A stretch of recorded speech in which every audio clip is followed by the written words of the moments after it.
আসসালামু আলাইকুম, জান্নাত ডেইলি ব্লগ থেকে আপনাদের জানাই শুভেচ্ছা ও ভালোবাসা। আশা করি সবাই ভালো আছেন। আমরা আপনাদের দোয়ায় সবাই ভালো আছি। আজকে চাপা শুটকি আর নোনা ইলিশ। আমি 15 মিনিট আগে এগুলো ভিজিয়ে রাখছিলাম। এখন এগুলো ভর্তা করে আপনাদের দেখাবো।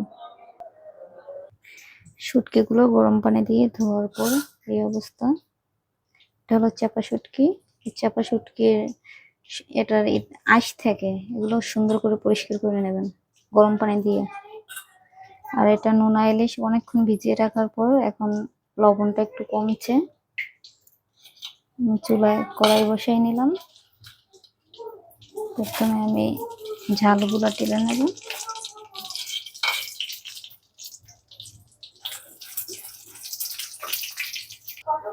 ঝালগুলো টালা শেষ। এখন আমি যেহেতু আমি 2 পদের ভর্তা করবো এই জন্য মরিচটা একটু বেশি নিচ্ছি। পেঁয়াজগুলো ভেজে নেব।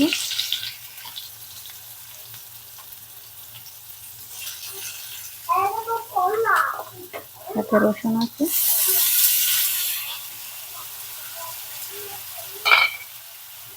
এগুলো ব্রাউন কালার করে ভাজবেন।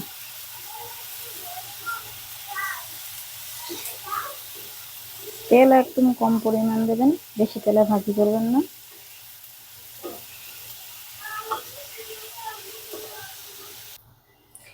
পেঁয়াজ রসুনগুলো আমার ভালোই সিদ্ধ হয়ে গেছে। এখন এটা তুলে নেব।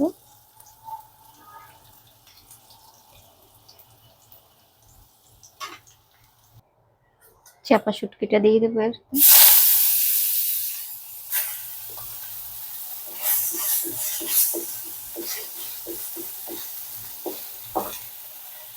হালকা একটু লবণ দিয়ে দিলাম।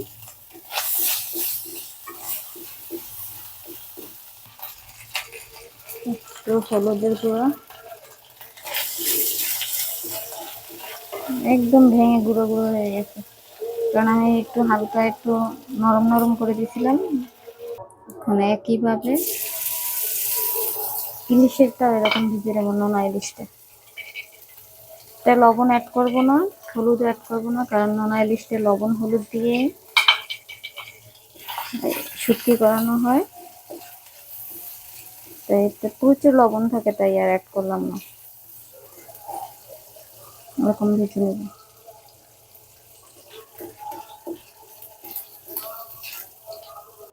আর সবগুলো ভাজা শেষ।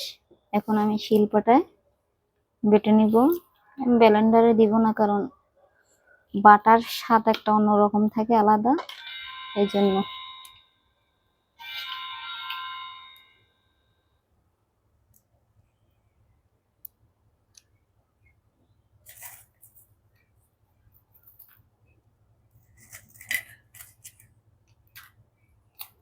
আমার একটু ঝালটা একটু এমনি বেশি খাই, ঝাল ঝাল না হলে ভালো লাগে না। এগুলো আমি এখন বেটে নেব। চাপা শুটকিটা আমার বাটা কমপ্লিট।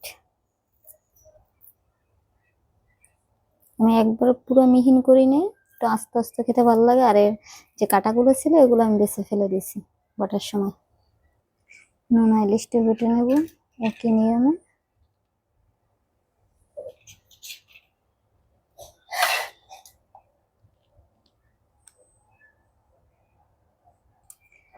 নোনা ইলিশটাও বাটা শেষ। এরকম একটা কাটাও নাই, কাটাগুলো সব তুলে তুলে এরকম ফেলে দিয়েছি বাটার সময়। তো বাসায় সবাই এরকম ট্রাই করে দেখবেন ভর্তাটা কেমন লাগে খেতে। আশা করি সবার ভালো লাগবে এই রেসিপিটা। সবাই লাইক কমেন্ট দিয়ে শেয়ার করেন।